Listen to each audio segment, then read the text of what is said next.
Welcome to Telugu ప్రభ. నేను మీ journalist Shivajyothi. ముందుగా తెలుగు ప్రభ ప్రేక్షకులందరికీ భోగి శుభాకాంక్షలు. సో ఇప్పుడు మనం తెలుగు ప్రభ న్యూస్ పేపర్లోని ముఖ్యాంశాలు చూద్దాం. 16 ఉపగ్రహాలు ఏమైనట్టు తీవ్రంగా నిరాశపరిచిన పిఎస్ఎల్వి. ఇస్రో విజయవంతంగా రూపొందించిన రాకెట్ ఇప్పటికే వందల ఉపగ్రహాల ప్రయోగం జరిగింది. పిఎస్ఎల్వి చరిత్రలో 4వ వైఫల్యంగా ఇది మిగిలింది. గూఢాచార ఉపగ్రహం అన్వేష కూడా కనిపించకుండా మాయమైనట్టు తెలుస్తుంది. చూద్దాం ఏంటో.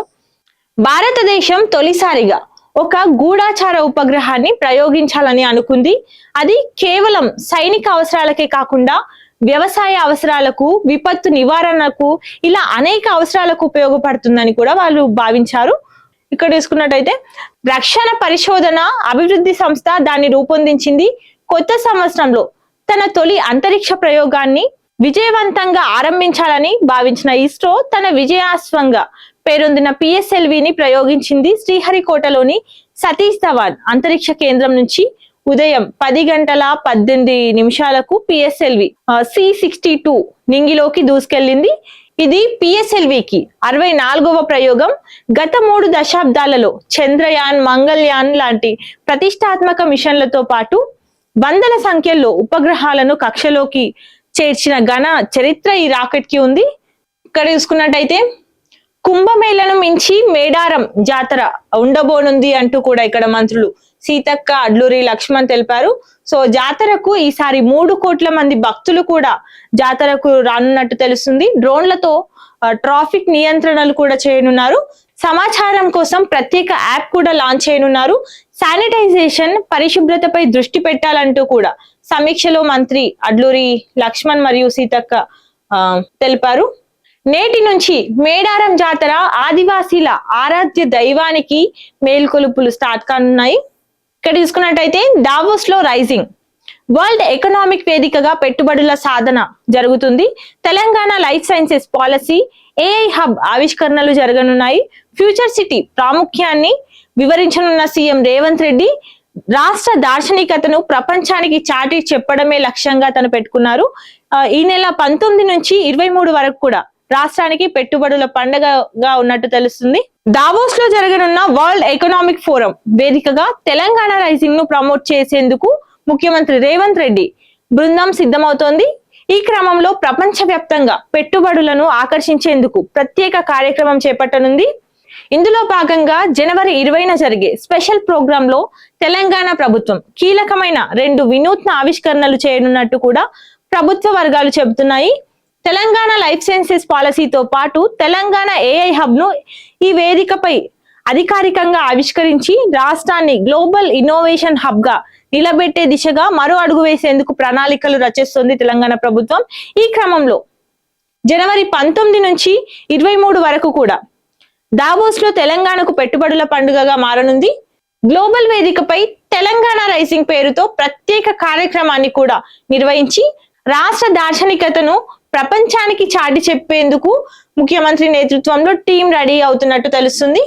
ఇక్కడ చూసుకున్నట్టయితే కొత్త సర్పంచ్లకు తీపి కబురు అందించిన డిప్యూటీ సీఎం బట్టి విక్రమార్క గ్రామాల అభివృద్ధికి 277 కోట్లు విడుదల చేసినట్టు తెలుస్తుంది. ఇక్కడ చూసుకున్నట్టయితే ట్రాఫిక్ చలాన్లపై ఆటో డెబిట్ ఆలోచన చాలా దుర్మార్గం అంటూ కూడా దీనిపై రేవంత్ కేటీఆర్ ఖాతాలే లింక్ చేయాలి అంటూ కూడా కేంద్ర మంత్రి బండి సంజయ్ వ్యక్తం చేశారు. నిబంధనలకు వ్యతిరేకం కాదు అంటూ కూడా రామచంద్రరావు తెలిపారు. బీఆర్ఎస్ చరిత్ర ఇక గతం, బీజేపీకి రాష్ట్రంలో భవిష్యత్తు లేదు అంటూ కూడా ఇక్కడ టిపిసిసి అధ్యక్షుడు మహేష్ కుమార్ గౌడ్ తెలిపారు. బీజేపీకి రాష్ట్రంలో భవిష్యత్తు లేదు, కవిత కాంగ్రెస్ లో చేరిక అవాస్తవం అంటూ తను స్పష్టం చేశారు. కేసీఆర్ కుటుంబం కోసమే జిల్లాల అడ్డగోలు విభజన జరిగింది అంటూ మిత్రపక్షాలకు కార్పొరేషన్ పదవులు ఇచ్చారు అంటూ కూడా తను మండిపడ్డారు. సీఎం రేవంత్ ఫోటో మార్ఫింగ్ పైన 2 కేసులపై దర్యాప్తునకు సజ్జనార్ నేతృత్వంలో బృందం ఏర్పాటు జరిగింది.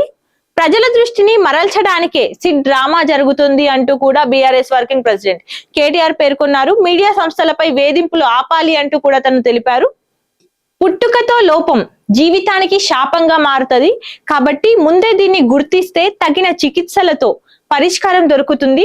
గర్భం దాల్చక ముందు నుంచే జాగ్రత్తలు తీసుకోవాలి. ఎప్పటికప్పుడు పరీక్షలు చేయించుకుంటే నయం అవుతుంది. కాబట్టి ప్రపంచవ్యాప్తంగా లక్షలాది కుటుంబాలపై ఈ ప్రభావం ఉంది. జననపరమైన లోపాల నివారణ మాసంగా జనవరి నిలిచినట్టు తెలుస్తుంది.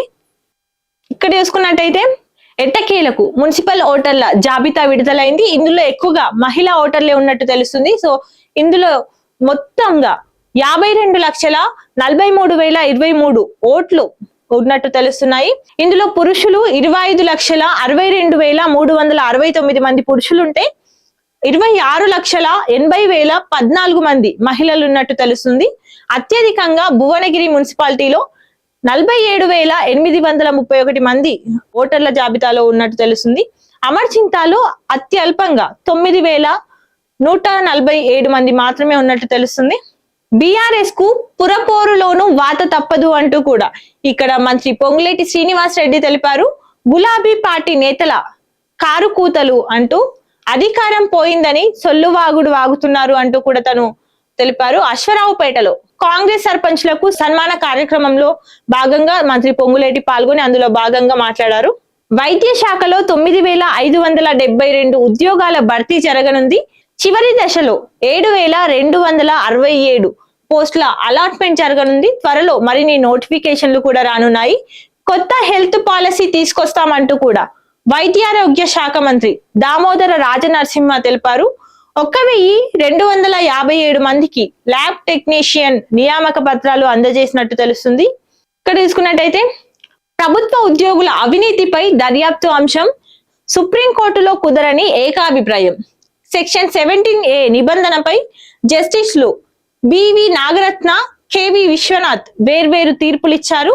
తుది నిర్ణయం కోసం చీఫ్ జస్టిస్ నేతృత్వంలో ధర్మాసనానికి సిఫారసులు జారీ చేశారు.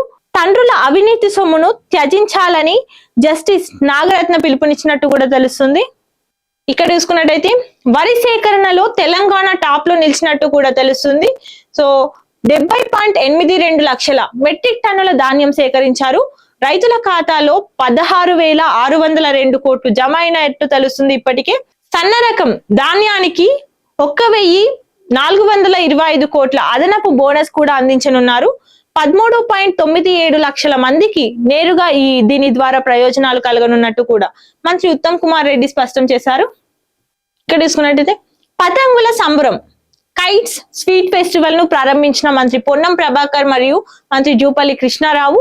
సో ఎట్టకేలకు హైదరాబాద్ లో ప్రతి సంవత్సరం పరేడ్ గ్రౌండ్ లో kite festival and international kite and sweet festivals జరుగుతున్నాయి. సో ఇక్కడ చూసుకున్నట్టయితే చాలా పెద్ద ఎత్తున కైట్ ఫెస్టివల్ ఇంటర్నేషనల్ వైడ్ గా ఇక్కడ కైట్ ఫెస్టివల్ జరుగుతుంది. కాబట్టి ప్రతి సంవత్సరం కూడా సంక్రాంతి సందర్భంగా కూడా ఈ కైట్ ఫెస్టివల్ నిర్వహిస్తారు.